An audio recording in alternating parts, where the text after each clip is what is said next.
Europe. Greece. In our ancient past, transporting goods by water was the most efficient method. Because of this, there was a lot of trade throughout the Mediterranean Sea. Goods were traded between northern Africa, the Levant, and southern Europe. Not only were goods traded, but ideas, religious beliefs, and family ties. The ancient Greek religion came from Egyptians, Berbers, Phoenicians, Turks, and Scythians. The Canaanites of the northern part of the Levant, called Phoenicians by the Greeks, Sea Peoples by the Egyptians, and associated with the Israelite tribe of Dan, traded throughout the Mediterranean and beyond. They brought tin from Britain and left descendants in the Isles along the way. Southern Europe has been a mixing pot of change since prehistoric times. Neolithic, New Stone Age, islanders lived on the island of Cyprus 10,000 years BCE. The Cycladic culture from 4 to 5000 BCE was replaced by the Bronze Age Minoan culture based in Crete, which then gave way to the Mycenaean culture of mainland Greece, 1600 to 1100 BCE.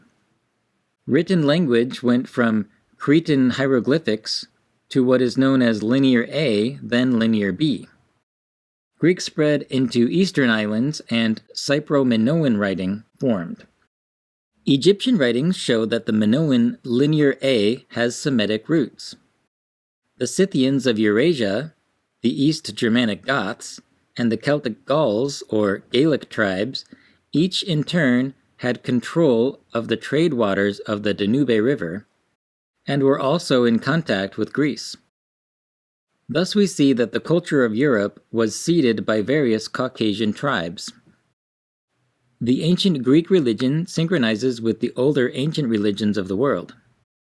They believed in gods, the soul, an afterlife, destiny, living moderately, not committing hubris or sin, praying, sacrificing to the gods on altars, in open air, and in temples or shrines. They had oracles and priests, auspex, who practiced divination.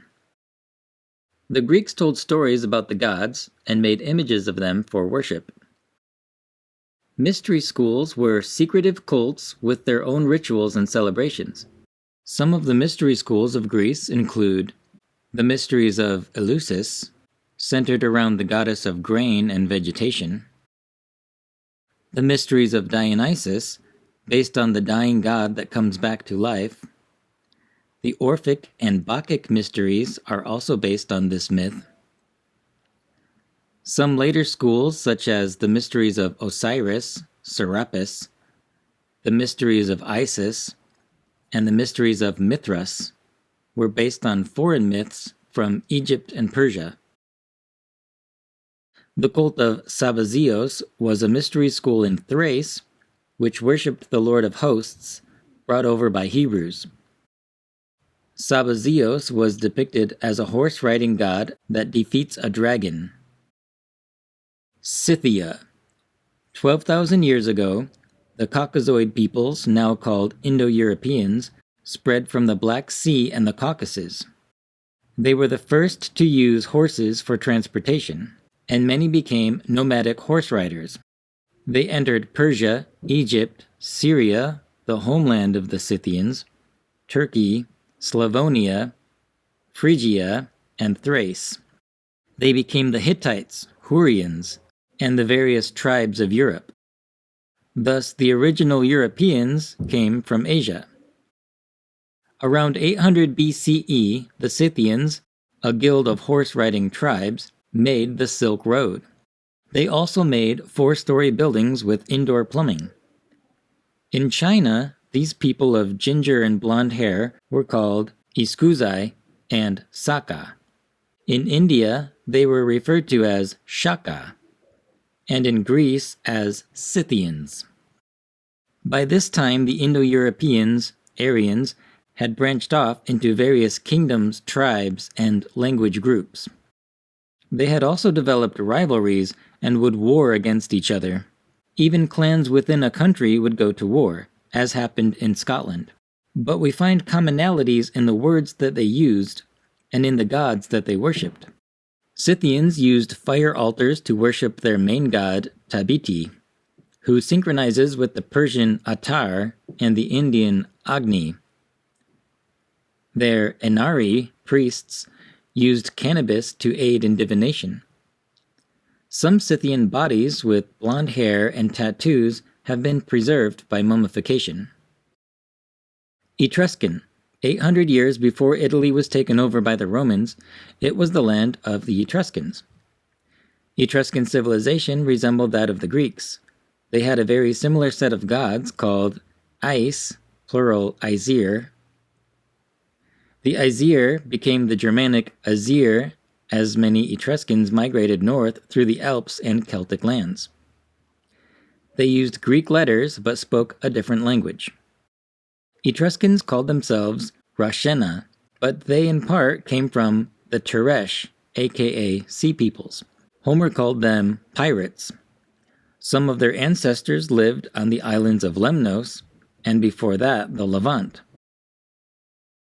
Like the Scythians, they rode horses, and like the Greeks, they believed in an afterlife. Ancestral spirits were called mani, and they dwell in the underworld or by their tomb. They believed, like the Egyptians and Chinese, that the way a corpse is entombed reflects one's condition in the spirit world.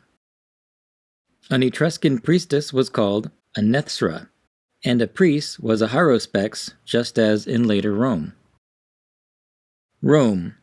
The Romans took over the Greek Empire around 100 BCE and became the world superpower. Their government was a republic, and their influence permeated the rest of Europe, and from there to the Americas. Modern American civilization is an extension of Rome. This is why Roman theonyms are used for planets and some of the days and months of the year in English. It is also why Roman gods and goddesses are depicted in statues and paintings all over Washington, D.C. The ancient Roman religion, which resembled the Greek and Etruscan religions, gave way to Christianity. The Roman Catholic Church then spread from Europe to Africa, Asia, America, and Australia. Along with religious and political ideals, the Roman alphabet is also used around the world. Slavic. Around 500 CE, some of the tribes of Scythians, Alans, Sarmatins, and others of Eastern Europe became known as the Slavs. They expanded into the Balkans and the Alps. Slavs used wood as their primary source of architecture. Their religion contained a polytheistic pantheon of gods analogous to those of Greece, a monotheistic view of the omnipresent God, and an animistic view that all things in nature have spirits. In the north, Slavs would cremate their dead in a funeral pyre and set the spirit free of the body. Their carved images of the gods resemble the totems of North America, obelisks of Egypt, and the Herma of Greece. Priests, Volkvi, would commune with the gods and predict future events. Temples and shrines where sacrifices were placed on an altar existed, but more common were the outdoor circle structures, which resemble the stone circles found in Celtic lands. Celtic. In 500 BCE, the lands of France, Switzerland, and part of Germany were called Gallia Celtica, or Celtic Gaul.